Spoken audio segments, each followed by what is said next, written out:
ये सभी एक साथ जो प्रदत्त की जा रही है सभी एक साथ उसके लाभार्थी रहे हैं श्रीमती शिमला देवी जी राठौर चारभुजा। शिमला देवी जी राठौर चारभुजा, यदि आप पधारे हैं। गीता वेट कर रहे तो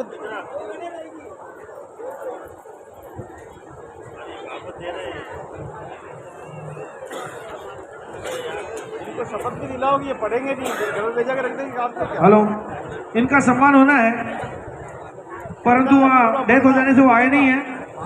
आगे इसके श्लोक पूछूंगा आपसे, देखिए फोटो ले लिया मैंने। जोरदार तालियां हो जाए। राज धरने की जय, की जय। एक बात करना है, वंश टेलर है क्या उनका? मैं कहीं भी कुछ भी पूछ सकता हूँ। वंश टेलर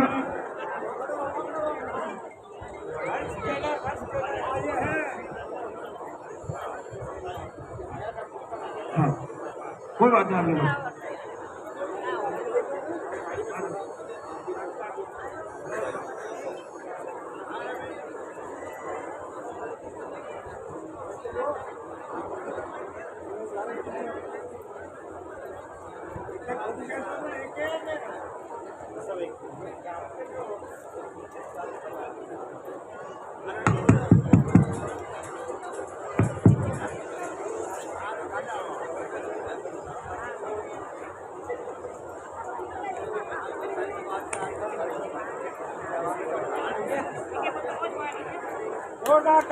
कार्यक्रम में होगा।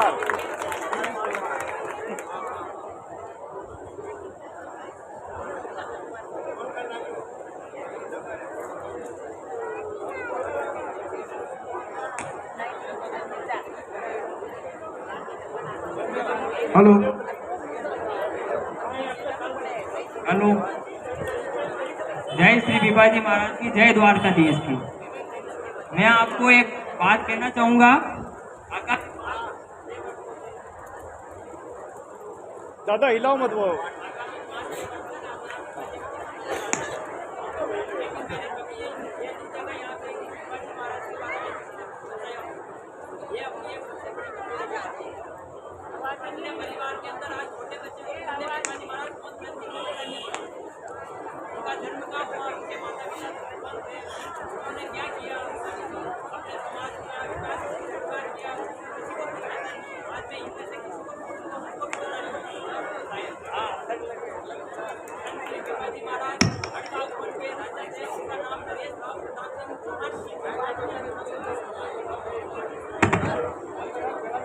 जब संत श्री भिवाजी महाराज गढ़ गागरोन के महान प्रतापी राजा थे, उनका नाम नरेश राव प्रताप सिंह चौहान खींची था। वो देवीय कृपा से उन्होंने संन्यास धारण किया तथा उनके 16 रानियां थी, उनमें से उनके साथ सीता सहचरी जी गई। वो जब वनवास में गए तो द्वारिका में गए, उन्होंने श्री जो नरसिंह मेहता के बारे में सुनते हैं। नरसिंह मेहता पहले एक हिंसक शेर था। भिवाजी महाराज जंगल में गए, लोगों ने कहा आप जंगल में मत जाओ, वहां पे एक हिंसक शेर रहता है, आपको खा जाएगा।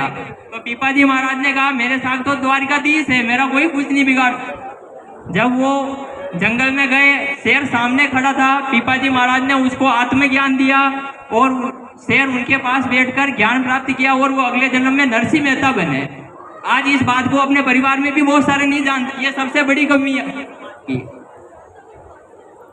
आज नरसिंह जी का महिरा बनता तो सबसे पहले भिवाजी का अंदर व्याख्यान होता है।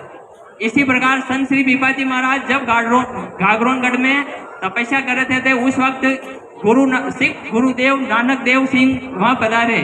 उन्होंने उनके साथ, गुरु नानक देव के साथ भी उन्होंने तपस्या की।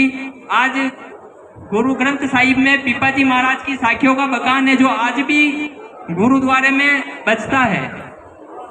इसीलिए मैं समाज से कहना चाहता हूं कि कम से कम हर वर्ष जो यहाँ पीपा जयंती का प्रोग्राम होता है, तो कम से कम एक प्रोग्राम संत श्री भिवाजी महाराज के ऊपर रखा जाए, जिसमें छोटे बच्चों को प्रेरित किया जाए जो स्टेज पे आकर पीपा जी के बारे में बताए, जिससे समाज की पहचान आगे बढ़े। बाकी मुझे लगता है आने वाले 5-7 वर्षों में समाज का कोई आधार नहीं रहेगा। बाकी तो राजनीति होती रहेगी, चलती रहेगी, ये सब नीचे स्तर पे है, समाज सबसे ऊपर रहेगा। श्री पीपा जी महाराज द्वारिका में जब समुद्र में कूदे, उनको लोगों ने कहा कि द्वारिकानाथ तो समुद्र में है, तो उन्होंने समुद्र के अंदर छलांग लगा दी। जब वो बाहर निकले तो उनको एक मोहर दी गई, वो आज भी द्वारिका में लगती है। इस बात की भी जानकारी शायद किसी को, यानी 100 में से तो पता है, 90 को पता नहीं है। इसलिए मैं चाहता हूं कि हर वर्ष कोई न कोई ऐसी प्रतियोगिता की जाए जिसमें पीपा जी महाराज के बारे में छोटों बच्चों द्वारा घर पे उनको बताया जाए और यहाँ पर उनके द्वारा प्रेरित किया जाए। ठीक है साहब, जोरदार तालियां।